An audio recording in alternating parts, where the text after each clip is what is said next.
Hello नमस्कार दोस्तों, स्वागत है आपका आज के मुख्य समाचारों की वीडियो में। जी हां दोस्तों, आपको यहां पर देखने को मिलेंगी सुबह से लेकर शाम तक की सारी बड़ी खबरें, मुख्य समाचार, ब्रेकिंग न्यूज अपडेट्स के रूप में। तो दोस्तों आपसे रिक्वेस्ट है इस वीडियो को ज़्यादा से ज़्यादा लाइक और शेयर करें। तो दोस्तों सीधे चलते हैं आज की पहली बड़ी खबर की ओर। इलेक्ट्रॉनिक उत्पादों में आत्मनिर्भर बनाने के लिए 50,000 करोड़ रुपए की 3 योजनाएं शुरू, 10 लाख लोगों को मिलेगा रोजगार। जी हां दोस्तों, सरकार ने मोबाइल फोन उत्पादन में दुनिया का शीर्ष देश बनाने के साथ ही इलेक्ट्रॉनिक उत्पादों एवं उनके कल पुर्जों के उत्पादन को गति देने के उद्देश्य से करीब 50,000 करोड़ रुपए की लागत से 3 नई योजनाएं शुरू करने की घोषणा की है। इलेक्ट्रॉनिक सूचना प्रौद्योगिकी एवं संचार मंत्री रविशंकर प्रसाद ने यहां संवाददाता सम्मेलन में यह घोषणा करते हुए कहा कि मेक इन इंडिया किसी दूसरे देश को पीछे छोड़ने के लिए नहीं बल्कि भारत को आत्मनिर्भर बनाने के लिए है। उन्होंने कहा कि इसी के तहत इलेक्ट्रॉनिक्स उत्पादों के मैन्युफैक्चरिंग को पिछले 6 वर्षों में गति मिली है और अभी भारत दुनिया का दूसरा सबसे बड़ा मोबाइल फोन उत्पादक देश बन चुका है। देश को अगले कुछ वर्षों में दुनिया का शीर्ष देश बनाने का लक्ष्य रखा गया है। रविशंकर प्रसाद ने कहा कि इलेक्ट्रॉनिक्स उत्पादों के मैन्युफैक्चरिंग में आत्मनिर्भरता हासिल करने और इसके लिए देश में 5 वैश्विक और 5 राष्ट्रीय स्तर की कंपनियों का निर्माण करने के लिए करीब 50,000 करोड़ रुपए की 3 नई योजनाएं, जिसमें उत्पादन, linked process, electronic component and semiconductors और modified electronics manufacturing cluster scheme 2.0 शामिल है। रविशंकर प्रसाद ने यह भी कहा कि इन तीनों योजनाओं से अगले 5 साल में करीब 10 लाख लोगों को रोजगार मिलने का अनुमान है। इसके बाद दोस्तों जानते हैं अगली बड़ी खबर। इस महामारी के बीच होंगे बिहार में विधानसभा चुनाव। जी हां दोस्तों, इस महामारी का कहर लगातार जारी है। इसी बीच इस बात के संकेत मिल रहे हैं कि इस महामारी के बीच ही बिहार में विधानसभा के चुनाव होंगे। मुख्य निर्वाचन अधिकारी ने समय पर ही चुनाव कराने के संकेत दिए हैं। मंगलवार को विधानसभा चुनावों की तैयारी को लेकर पहली वीडियो कॉन्फ्रेंसिंग बैठक हुई और इस बैठक में सभी डीएम और निर्वाचन अधिकारी मौजूद थे।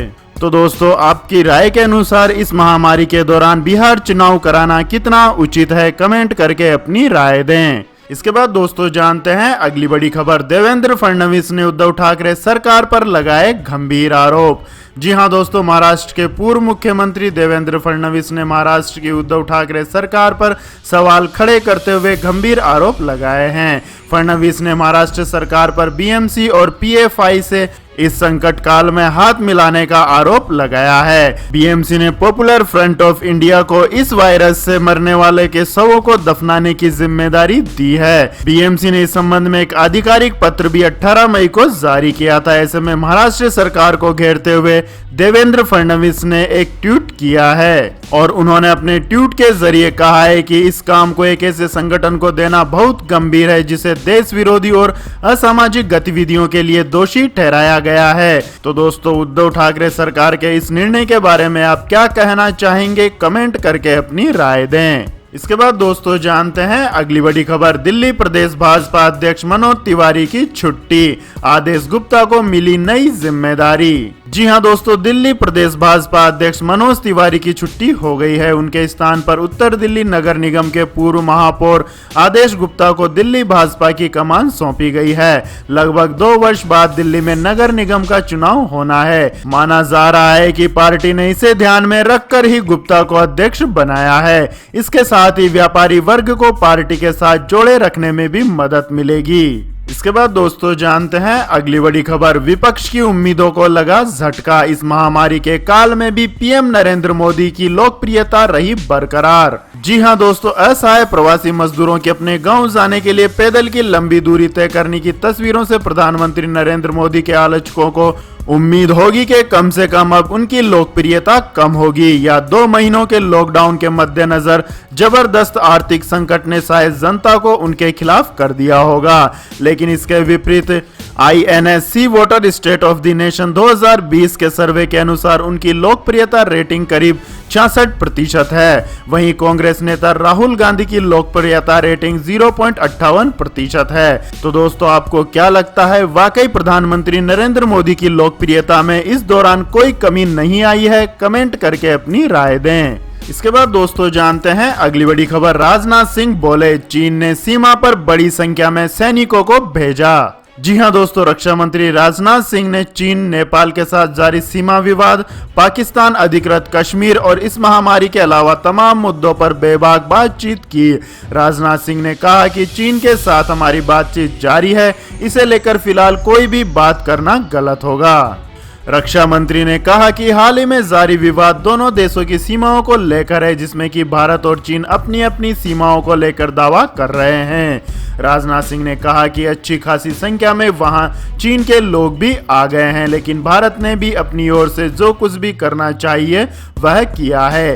डोकलाम समस्या के समय पर भी भारत और चीन में सैन्य और कूटनीतिक स्तर पर बातचीत हुई थी और समस्या का समाधान किया गया था, और अब भी वही रणनीति अपनाई जा रही है। इसके बाद दोस्तों जानते हैं अगली बड़ी खबर। लेकिन दोस्तों अगली खबर जानने से पहले आप लोगों से गुजारिश है कि अगर आपको इस वीडियो में दिखाई गई खबरें अभी तक पसंद आई है तो इस वीडियो को लाइक करें, कमेंट करें और हमारे चैनल को सब्सक्राइब करें। तो दोस्तों चलते हैं अगली बड़ी खबर की ओर। निसर्ग चक्रवात ले सकता है विकराल रूप, मुंबई समेत इन इलाकों में मचाएगा तबाही। जी हां दोस्तों, पश्चिम बंगाल में अम्फान के तबाही मचाने के बाद अब निसर्ग चक्रवाती तूफान का महाराष्ट्र पर खतरा मंडरा रहा है। तूफान की वजह से राज्य के कई इलाकों में भारी बारिश और तूफानी हवाओं के चलने का अनुमान है। निसर्ग चक्रवाती तूफान के मद्देनजर एनडीआरएफ समेत तमाम रेस्क्यू एजेंसियां तैनात है। प्रधानमंत्री नरेंद्र मोदी भी तूफान की स्थिति का पल पल का अपडेट ले रहे हैं। इसके साथ ही उन्होंने लोगों से सुरक्षा और सावधानी बरतने का भी आग्रह किया है। अधिकारियों का कहना है कि चक्रवाती तूफान उत्तरी महाराष्ट्र और हरिहरेश्वर और दमन के बीच अलीबाग के पास दक्षिणी गुजरात के तट को 3 जून को पार करेगा और हवा की गति 100 किलोमीटर से 120 किलोमीटर प्रति घंटा रहेगी। इसके बाद दोस्तों रुक करते हैं अगली बड़ी खबर का। चीन से WHO भी हुआ परेशान, नहीं साझा कर रहा है इस महामारी से जुड़ा डाटा। जी हां दोस्तों, अमेरिकी राष्ट्रपति डोनाल्ड ट्रंप लगातार वर्ल्ड हेल्थ ऑर्गेनाइजेशन पर चीन का पक्ष लेने का आरोप लगा रहे हैं। हालांकि अब एक खुलासे में सामने आया है कि खुद WHO भी इस महामारी की वैक्सीन के रिसर्च के मामले में चीन से काफी परेशान हो गया है। चीन पर पहले भी आरोप लगा है कि वह जानबूझकर वैक्सीन रिसर्च की कोशिशों में अड़ंगा लगा रहा है। अब सामने आया है कि वो लगातार WHO से भी इस महामारी से जुड़ी रिसर्च का डाटा साझा करने में आनाकानी कर रहा है। आपकी जानकारी के लिए बता दें दोस्तों, छानबीन में ऐसे ईमेल और आधिकारिक दस्तावेज पाए गए हैं जिनसे खुलासा हुआ है कि चीन ने इस महामारी से जुड़े जेनेटिक मैप, जीनोम की संरचना से जुड़े अहम तथ्य कई हफ्तों तक छुपाए रखे हैं, जबकि चीन की कई सरकारी लैब में इस सब पर रिसर्च पूरी हो चुकी है। चीन ने इस महामारी का टेस्ट, दवा और वैक्सीन से जुड़ी रिसर्च का डाटा भी WHO से साझा करने में न सिर्फ देर की बल्कि शक है कि कुछ चीजें छुपा भी ली है। इसके बाद दोस्तों जानते हैं अगली बड़ी खबर। फिर भारत के समर्थन में उतरा अमेरिका, चीन को दी चेतावनी। जी हां दोस्तों, चीन ने सोमवार को भारत को धमकी देते हुए कहा था कि अगर वह चीन अमेरिका विवाद में ट्रंप सरकार का साथ देता है तो यह उसकी अर्थव्यवस्था के लिए काफी बुरा साबित हो सकता है। चीन की इस धमकी का जवाब अमेरिका ने दिया है और कहा है कि अब उसे दुनिया के अन्य देशों पर धौंस जमाने की अपनी रणनीति को छोड़ देना चाहिए। अमेरिका के एक सीनियर कांग्रेसमैन और विदेशी मामलों के पैनल के हेड इलियट एल एंजेल ने कहा है कि अब चीन को पड़ोसी देशों की इज्जत करना सीख लेना चाहिए। इसके बाद दोस्तों जानते हैं अगली बड़ी खबर। यूएस के 140 शहरों में उग्र प्रदर्शन जारी, ट्रंप ने प्रदर्शनकारियों को आतंकी कहा। जी हां दोस्तों, एक अश्वेत अमेरिकी नागरिक जॉर्ज फ्लॉयड की पुलिस कस्टडी में हुई मौत के बाद शुरू हुए प्रदर्शन अब देश के 40 राज्यों और 140 से ज्यादा शहरों तक पहुंच गया है। वाशिंगटन, न्यूयॉर्क, कैलिफोर्निया और टेक्सास में इस प्रदर्शन ने उग्र रूप ले लिया है और आगजनी, तोड़फोड़ और पुलिस से संघर्ष की सैकड़ों घटनाएं सामने आ रही है। उधर व्हाइट हाउस के पास प्रदर्शन बढ़ता देख राष्ट्रपति डोनाल्ड ट्रंप ने धमकी दी है कि अगर प्रदर्शनकारी नहीं माने तो वह सेना को बुलाने से भी पीछे नहीं हटेंगे। इसके बाद दोस्तों जानते हैं अगली बड़ी खबर। 5 किलोमीटर प्रति सेकंड की रफ्तार से धरती की तरफ बढ़ रहा है उल्कापिंड, नासा का हाई अलर्ट। जी हां दोस्तों, नासा ने एक अलर्ट जारी कर बताया है कि करीब आधा किलोमीटर बड़ा एक उल्का पिंड धरती की तरफ तेजी से आ रहा है। इस उल्का पिंड की रफ्तार करीब 5.2 किलोमीटर प्रति सेकंड या फिर 11,200 मील प्रति घंटा तक बताई जा रही है। नासा के मुताबिक ये उल्का पिंड अमेरिका की एम्पायर स्टेट बिल्डिंग से भी बड़ा है और 6 जून को धरती की कक्षा में दाखिल होने वाला है। इसके बाद दोस्तों जानते हैं आज के मौसम अपडेट्स। मानसून की आहट के बीच किसानों की बेसब्री बढ़ी, जानिए कब देगा आपके शहर में दस्तक। जी हां दोस्तों, मानसून के केरल के आने के बाद अब हर किसान जल्द से जल्द अपने यहाँ इसके पहुंचने का इंतजार कर रहा है। खास बात यह है कि मानसून ठीक उसी दिन पहुंचा है जिस दिन तटीय राज्य से इसके टकराने की भविष्यवाणी की गई थी। भारतीय मौसम विज्ञान विभाग ने कहा है कि इस हफ्ते की शुरुआत में मौसम ब्यूरो ने कहा था कि मानसूनी बारिश 1 जून के आसपास भारत में होने की संभावना है। इससे पहले इसे 5 जून को पहुंचने की बात कही थी, लेकिन बाद में बयान में बदलाव कर दिया गया। इसके अलावा दोस्तों आईएमडी ने दिल्ली में मानसून के आने से पहले मौसम में बदलाव के संकेत दिए हैं। यहाँ अगले कुछ दिनों का तापमान सामान्य से कम रहेगा, जिससे लोगों को राहत मिलेगी।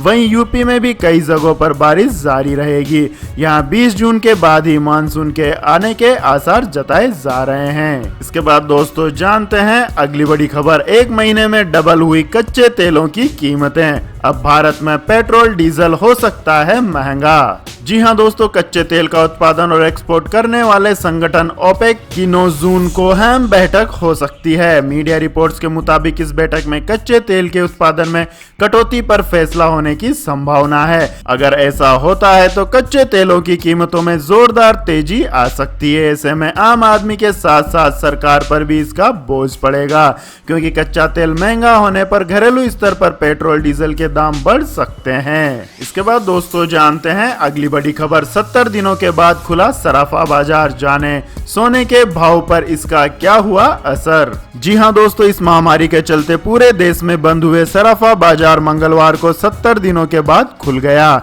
इसके चलते सोने चांदी की कीमतों में काफी बड़ी तेजी देखने को मिली। सरकार ने केवल ऑरेंज और ग्रीन जोन में सराफे की दुकानें खोलने की मंजूरी दी है। जहां सोना 47,000 के पार चला गया, वहीं चांदी की कीमत 50,000 रुपए प्रति किलो के करीब पहुंच चुकी है। इसके बाद दोस्तों जानते हैं अगली बड़ी खबर। आईसीआईसीआई बैंक ने दी ग्राहकों को राहत, अगस्त तक ईएमआई चुकाने की मिली छूट। जी हां दोस्तों, देश का बड़ा प्राइवेट बैंक आईसीआईसीआई बैंक ने अपने ग्राहकों को बड़ी राहत दी है। आईसीआईसीआई बैंक ने ग्राहकों को ईएमआई से राहत देते हुए 31 अगस्त तक लोन मोनेटोरियम की अवधि को बढ़ा दिया है। ग्राहकों को टर्म लोन की अवधि, ईएमआई और क्रेडिट कार्ड बिल के भुगतान के लिए अब 3 महीने के मोहलत मिल गई है। आपको बता दें कि भारतीय रिजर्व बैंक ने पिछले महीने लोन मोरेटोरियम की अवधि को 3 महीने और बढ़ा दिया था। बैंक मोरेटोरियम पीरियड के बाद इन 6 महीनों का ब्याज बाद में वसूलेंगे। इसके बाद दोस्तों जानते हैं अगली बड़ी खबर। इनकम टैक्स डिपार्टमेंट ने लॉन्च किया नया आईटीआर फॉर्म, अब एक्सपर्ट्स को मिलेंगे यह फायदे। जी हां दोस्तों, इस महामारी और लॉकडाउन को देखते हुए सरकार ने इनकम टैक्स को लेकर बड़ी छूट दी है। इनकम टैक्स डिपार्टमेंट ने 29 मई को वित्त वर्ष 2019-20 के लिए तमाम आईटीआर फॉर्म को अधिसूचित कर दिया था। अब उनसे अपनी ई फाइलिंग वेबसाइट पर आईटीआर 1 यूटिलिटीज जारी किया है। आईटीआर 1 फॉर्म एक्सेल और जावा फॉर्मेट में उपलब्ध है। इनकम टैक्स रिटर्न दाखिल करने की अंतिम तारीख बढ़ाकर 30 नवंबर कर दी गई है। वहीं टैक्स में छूट हासिल करने के लिए इन्वेस्टमेंट की समय सीमा भी बढ़ा दी है। अब आप सरकार की कई योजनाओं में 30 जून तक निवेश कर टैक्स में छूट का लाभ उठा सकते हैं। इसके बाद दोस्तों जानते हैं अगली बड़ी खबर। मिल गई इस महामारी की दवा, जापान ने दे दी इस्तेमाल की अनुमति। जी हां दोस्तों, अमेरिका के कैलिफोर्निया की एक बायोटेक कंपनी का कहना है कि इसकी प्रायोगिक दवा रेमडेसिविर को इस महामारी से मामूली रूप से बीमार अस्पताल में भर्ती मरीजों को 5 दिन तक लेने पर लक्षणों में सुधार देखा गया है।